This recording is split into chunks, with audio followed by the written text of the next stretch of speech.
for something different, and they'd find it in the rec room parties of a local DJ, Kool Herc, the man who threw hip-hop's first party.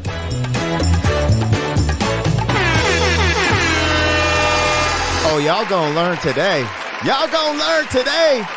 It is hip-hop's birthday, 50th anniversary, 50 years of hip-hop, 1973, right? August 11th, 1973, the birth of hip-hop, baby. Happy birthday to you. Happy birthday to you.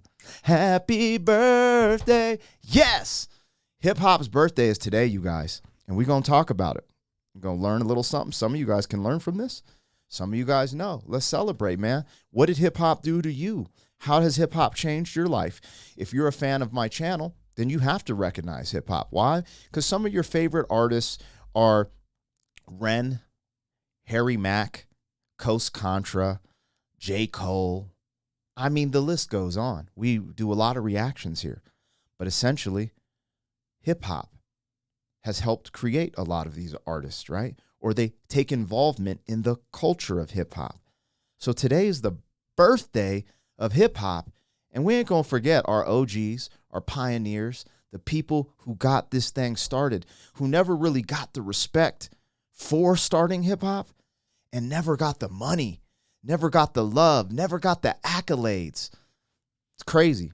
Standing on the, what did they say, the shoulders of giants? Man, look, I'm not even doing an intro. Y'all know what it is, BlackPegasusRap.com. It's in the description if you want to support me. Let's just get into this. Hip-hop saved my life, as cliche as it is. It saved my life, and I want to talk about that. I've had so many journeys with hip-hop, man. I've done shows with so many dope artists. I've driven around dope artists. I've made records with dope artists. I am hip-hop. You are hip-hop. So before we start this, I'm gonna play some of this because we want to give Kool Herc, the father of hip-hop, right? Through the first party. But what is hip-hop, you guys? It's 4 elements. For people that don't know that, most of you on the channel will know, but for the people who don't, let's bring them into the world. Hip-hop is 4 elements, right? It's MCing, right? Rapping, DJing, graffiti art, spray paint art, wall art, and I said MCing, DJing, graffitiing, and breakdancing. How could I forget breakdancing? Okay? These are the 4 fundamental elements of hip-hop. Hip-hop is a culture. It's a lifestyle. Now, when we listen to like KRS-One speak, he'll say the 5th element, I believe, of hip-hop is beatboxing. Or so, I've heard someone say the 5th element of hip-hop is beatboxing because you could beatbox and rap over it. These are things you do. But you also got to think about the culture, the lifestyle, the fashion that comes with hip-hop. This is all hip-hop. When people diss hip-hop because they don't like a rapper, you're dissing a whole culture from one element. So you got to think twice before you speak. Because there's also a lot of conscious rappers out there. Rapping is something you do. Hip-hop is something you live. It's a culture. It's everything you're immersed in. So don't forget that as we get this little dedication to hip-hop. I would call it a monologue, but I didn't write this. Because, I freestyle off the cuff, baby. But yes, hip-hop originally 4 elements. I like to include beatboxing in there. But, there's fashion. There's so much there, you guys. So let's get this started, man. Let's take this back just a little bit, and rock because this is what it is. Grown-ups of New York City lost themselves in the glitter of disco. The kids in the Bronx searched for something different, and they'd find it in the rec room parties of a local DJ, Kool Herc, the man who threw hip-hop's first party.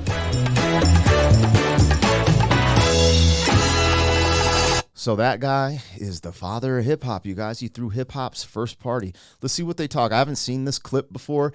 I believe, though, I've seen this brother who's speaking on Netflix. So I think this is a Netflix thing. Hopefully this doesn't get blocked, you guys. YouTube's like that sometimes. But I just thought, it's, I could dig up all this stuff, but when it's already presented for you in such a great manner, why not highlight what has been done, especially when it's great work? So here we go. This is the birthplace, the Big Bang, 1520 right here, where it all began. 1520 Cedric Ave? Yes, the kitchen and the 2 windows for the recreation room. At the time, the gangs was, terrorizing the house parties and stuff. So we asked, can we give a party, They liked what I was playing and... Describe the atmosphere. There it is, you guys. Happy birthday to you. The birth of hip hop. There you go, the father. DJ Kool Herc. August 11th, 1973. Back to school jam. 1520 Sedgwick Ave. The Rec Room. My goodness, you guys. Look at this. Ladies, 25 cents. Fellas, 50 cents. Damn, they was hating on the fellas even back then, but it's okay. 9 p.m. to 4 a.m. Holy that's how they was doing it in New York. This is the Bronx, you guys. Uptown, baby. Oh, my goodness, bro. This is so this is cool. This is really dope how they were able to document this. I think this is authentic. Like, I think they just, I don't know. This looks authentic, and maybe they just highlighted some things with colors in the post-production of it. But this is so, look at that. DJ Kool Herc. Party. Crazy. At that party, August 11th. The place could only hold a good probably 40, 50 people in there. The most. I get some milk crates, no chairs or nothing, just some crates. My friends are having a good time. Look, there it is, baby. The inception, the beginning. Hip hop. Yeah. What you love today. My bad. I ain't trying to talk. I want to let them talk, but that is what you love today, man. Some people be forgetting too, man. My first time going to a Kool Herc party was up on the west side of the Bronx. It looked like a kind of run-down, condemned building, but females just hanging around in there. I'm like, oh, okay. So as we get closer and closer, you start hearing some sounds, and that's when I got to realize. Red Alert. Y'all know DJ Red Alert, y'all? Yeah. We kind of, you know what I'm saying? He could be my uncle. You know what I'm saying? That was Kool Herc. Herc's parties was like really surreal. Their voices went through an... There he is, Melly Mel, you guys. The Message. Man, Melly Mel, he's getting dragged right now. I hate that climate. And this is why I wouldn't drag him in my reactions. I know I get a little heat. Oh, you ain't keeping it real. I just can't do it, man. I can't do it, bro. Not to Melly Mel, man. But I understand. I understand. I'm not even going to talk about that on that. Him and the whole Eminem situation, but yo, this is you got to look at these pioneers, the OGs, man. This is why we even have what we have. Chamber. And back then, they're like, we were smoking some weed and some angel dust. It's just loud, booming music. It's kind of dark, smoky, and their voices coming in echoes. Rock, rock, rock, rock. And you just coming through all that, and guys is looking, and people dancing. It's just a vibe that, Herc had, like it was the excitement and a little bit of danger. I remember just going to the bass speaker and sticking my head in the bass speaker and closing my eyes. Curtis Blow. Sheesh, bro. I got to go back and do a little more of my history too, because sometimes I forget a little things or didn't know a bunch of stuff, but everyone that's popping up is just like, yo, if you don't know about them or never heard their name, you should definitely do your history. But Curtis Blow, Melly Mel, man, Kool Herc, baby. It's amazing to see, man. And the bass would just rumble all through my body, all the way down to my toes.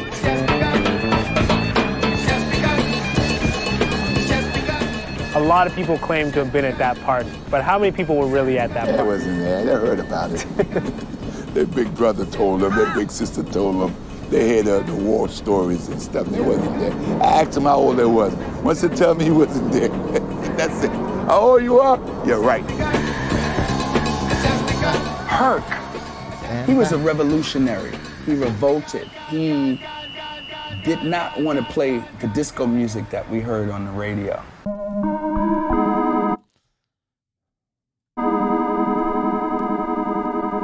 I think that's the end of it, you guys. And they go into the, well, maybe not. Hold on, let's see. I'm guessing this is just like a hip hop channel or whatever. I just wanted to bring that clip up because it's super dope. Seeing the OGs, you know what I mean? Let me pull up a picture of the one and only Kool Herc. Yeah, and leave that on the screen, man. Leave that on the screen, man. Let me see if I get my display. Anyways, you guys, hip hop culture, okay? I don't know where you're at with it in your life. I don't know if you respect it. You know what I mean? I don't know where you're at with the hip hop.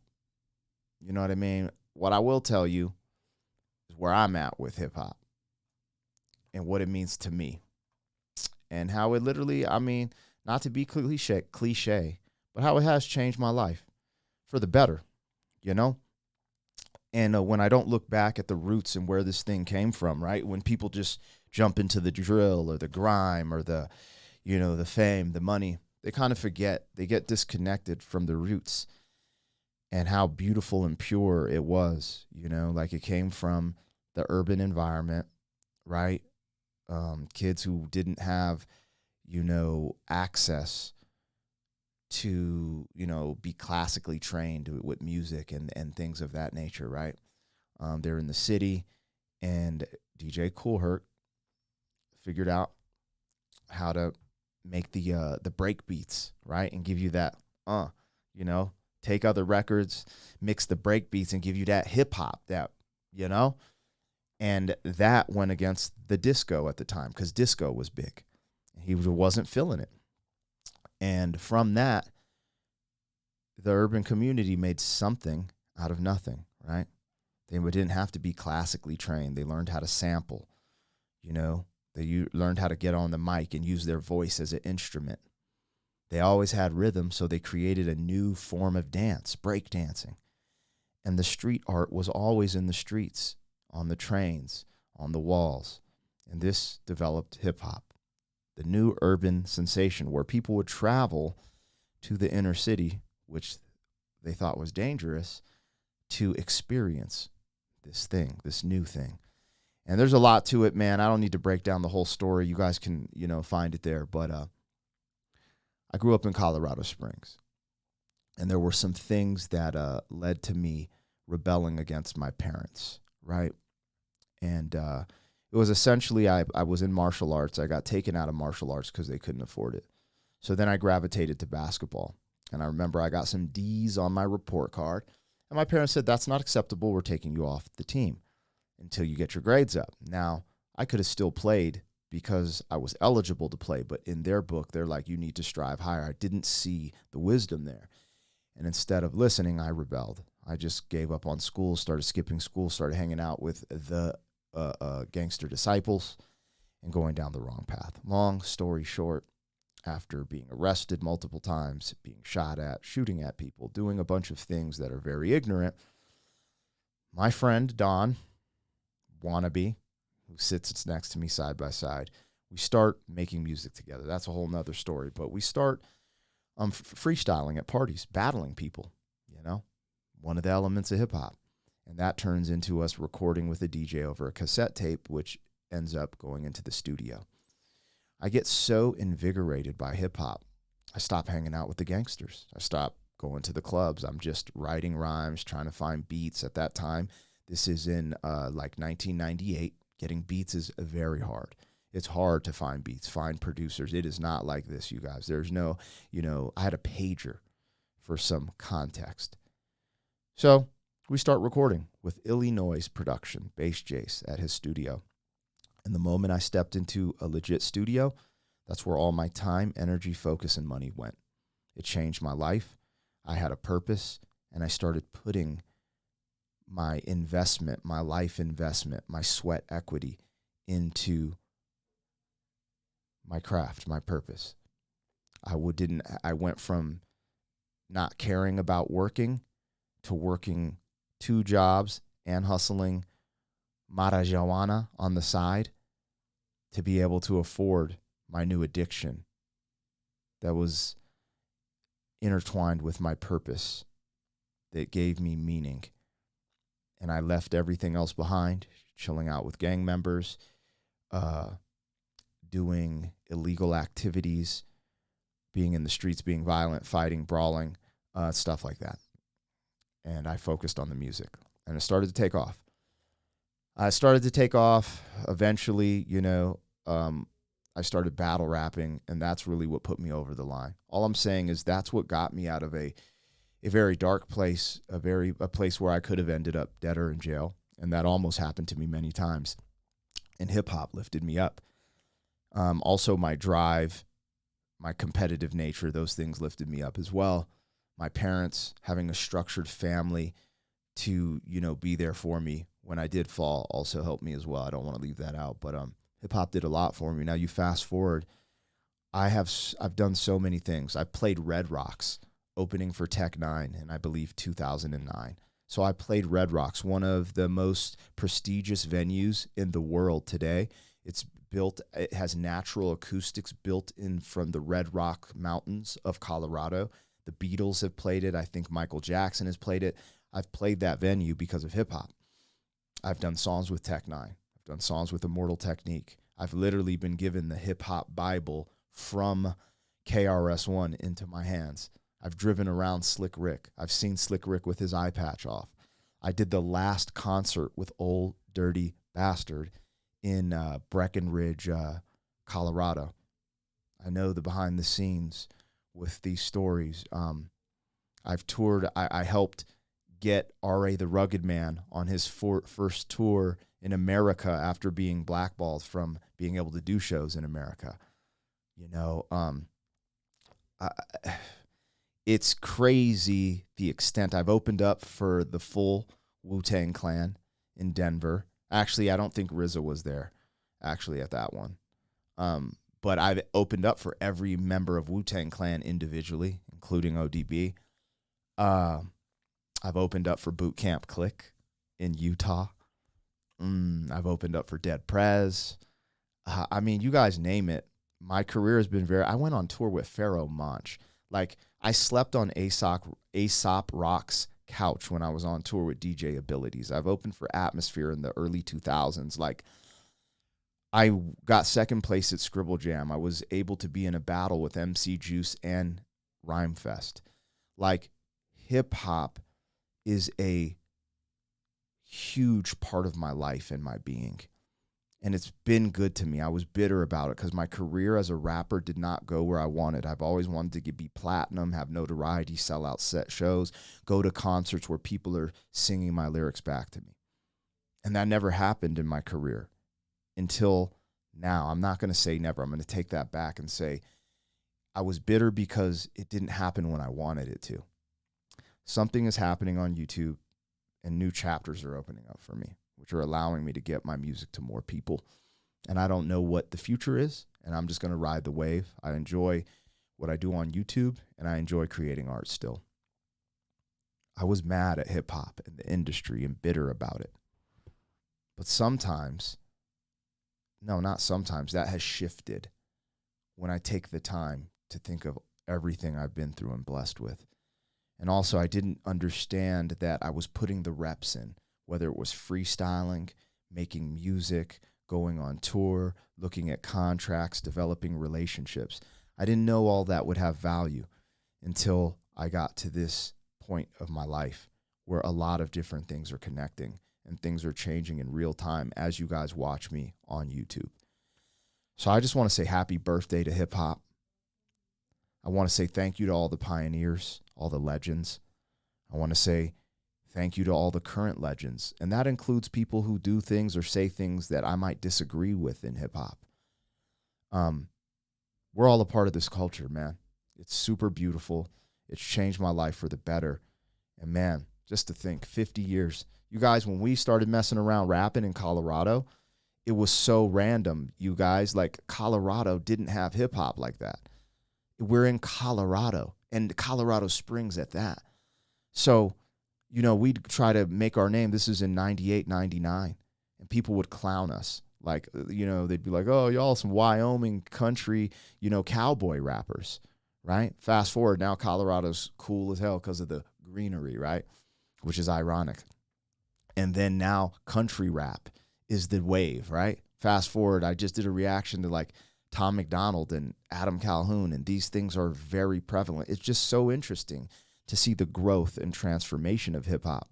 But just don't ever forget where it came from, and don't ever forget what it represents. It's 4 elements. It represents people who have nothing, and they turn it into something. It represents expression, authenticity, and freedom. So as much as you know, they were hating on 2 Live Crew and Snoop Dogg in the 90s, trying to ban them, trying to censor them. As much as it is now, there's conservative rappers rapping about their conservative beliefs, and some people want to censor them and ban them. Hip-hop's about rebellious. It's about going against these systems. It's about being free to express yourself in any way, no matter who you are, whether you're Eminem or Melly Mel. That's what hip-hop is to me, you guys. And I love it. And I hope you guys enjoy my channel. And I hope you guys watch this. I know it's probably won't be as big as some of my reactions, but I hope you know that I'm being sincere and authentic, having this dialogue about something that changed my life forever. And, man, I could go on about hip-hop. I could go on about the stories and the journeys and the different things I've seen. But I think I'll just sprinkle that into the channel as I, you know, keep doing these reactions and commentary and interviews. Man, beautiful. DJ Kool Herc. Kool is with a K. Man, the father of hip-hop. You know what? I didn't even look. Is he still around? Is he still with us, or did he pass away? I need to look that up. I do not know that, actually. Let's look that up, man, because, I mean, he's had an amazing run, you know? Is DJ Kool Herc still alive? Let's look.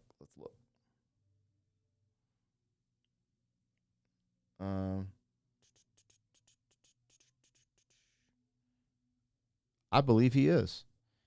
Campbell, better known as DJ Kool Herc, is a Jamaican-American DJ who is credited for the creation of hip-hop music in the Bronx, New York, 1970s, known as the founder.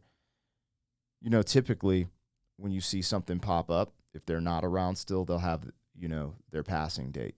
And from Wikipedia, it just says he was born in 1955. Oh, no, the mystical dance and death and rebirth of 50 years of hip-hop. So, I don't know. That's actually a good question. I believe he's still alive, you guys. What's interesting, I want to talk about this real quick before I go, if you guys stick around for this. I think this is interesting. I believe hip-hop is the culture, and it is of the people, right? So what I don't understand about hip-hop is how we have hip-hop billionaires and multimillionaires, and we can have foundations for all these things, but we don't have foundations for the pioneers of hip-hop. And if I'm misled or misguided on that, I would love to be corrected. So let me know if we do have some type of foundation for the pioneers of hip-hop and people that came before us. I think we should be putting people in this like Hall of Fame for this, and they should have some type of, you know how veterans get disability and things like that. We should have a foundation, because the thing that made me kind of frustrated this year, and this is a beautiful thing, they built a hip-hop museum. I think it's in Brooklyn. I believe it's in Brooklyn, but it got funded like $5 million something by the government. I remember Chuck Schumer, and I'm like, bro, get the F out of here with this nonsense. I mean, $5 million or whatever, like that's a tax write-off to Jay-Z, Diddy. And I was like, why don't we have a foundation for the pioneers? You know, why don't we? Why don't we control the narrative of our culture? Black, white, brown, yellow, red, all of our culture. Hip-hop. Hip-hop is music. It's a universal language. We have multi-millionaires in hip-hop, billionaires. Everyone has some random foundation, which, I mean, some of those foundations do great. But look, why don't we look after who gave, like, this is the reason we are who we are.